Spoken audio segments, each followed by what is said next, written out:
Okay, so racial consciousness, what am I talking about here and why does it matter? Well, it matters because what you have in Ireland, with Ireland's changing demography, and particularly in recent times, very rapidly changing demographics, okay, you have people coming in and they have a very strong sense of racial consciousness.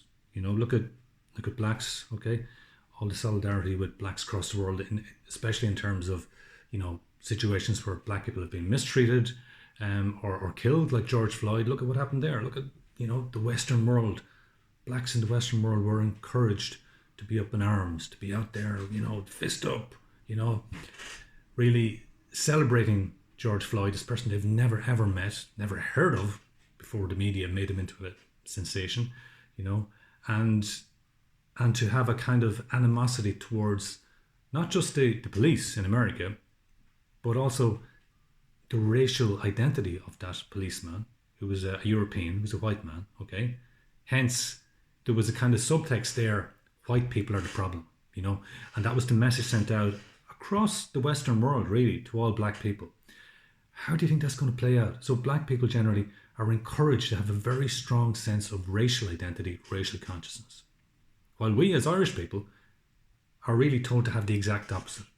Certainly in terms of racial identity. In terms of ethnic identity, there's a certain amount of leeway granted there. Yes, you can celebrate your Irish identity. You've got St. Patrick's Day and all that. You can have an animosity towards British people or English people. We'll allow that, okay, because of the history of what happened to us in terms of the British establishment and how they obviously oppressed us for centuries. So we'll permit that. You can be Irish and celebrate your Irish identity. You're Irish, you're not British. You're Irish, you're not English, But go beyond that, and we're not really going to allow that. And certainly in terms of, racial identity, that's completely, no, that is definitely not happening, okay? As an Irish person, you are not allowed to celebrate the fact that you're European, maybe as part of the European Union will permit that, but any sense of European racial consciousness, white consciousness, no way. That is absolutely not happening. But flip it to black people, and they're told the exact opposite. For them, it's absolutely fine. You can celebrate your black identity as a black person, as part of the black race. You can celebrate that, okay? You can have solidarity with blacks everywhere, and that's absolutely fine, And the establishment encourages that and encourages a certain racial animosity towards whites as a result of that, and the history of slavery and so on.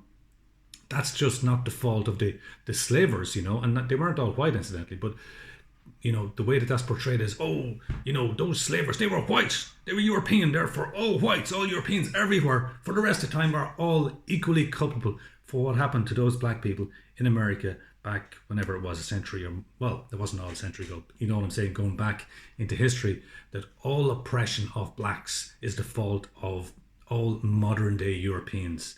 I mean, it's a completely bananas concept, but this is the way it is played out in the media. This is the kind of idea that is encouraged, unfortunately, by the power structure.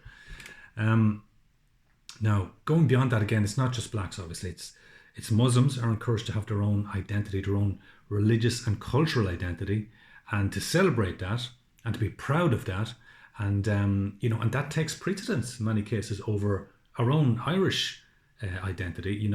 And you would say that a lot of that is tied to Christianity, a lot of that's tied to Catholicism, but that is increasingly, as time goes on, that gets demonized. So the sins of, we'll say, the people as part of the clergy, the small amount of priests and some nuns as well that were involved in abuse, that gets, extrapolated, to anyone who's involved in Christianity or Catholicism, are all play a part in that. You are all, to a certain extent, to blame for what happened to those people that were abused, and that's, again, this is so dishonest, but you can see how this plays out. Like, basically all the various peoples, coming into Ireland, whether they be black, sub-Saharan extraction, whether they be Indian, whether they be Chinese, wherever they're from, whether they be Muslim faith, whether they be of Jewish faith, whatever, all these groups generally, and also you could go on to Roma, you could go on to Irish travellers, all these groups are encouraged to have their own identity, to be proud of it, to have solidarity with others of similar faith, and also in certain circumstances to bond together with other groups, other non-Irish or non-Christian groups, to band together, and in some cases to basically, attack in a sense or undermine our own Irish identity. And this is what's going on, and this is why, if you don't have a sense of ethnic and racial consciousness as an Irish person, you will in time be dominated and taken over by those that do have that. And that's not to say those are bad people. It's just that there's a certain amount of instinctive awareness and consciousness amongst these groups of their identity. Okay? But also the power structure tells them to celebrate it, to be proud of it, while at the same time telling us essentially to not celebrate our own identity beyond the very narrow parameters of you can be Irish, but you're Irish, you're not British, you're Irish, you're not English. That's permitted. But go beyond that and it's demonized.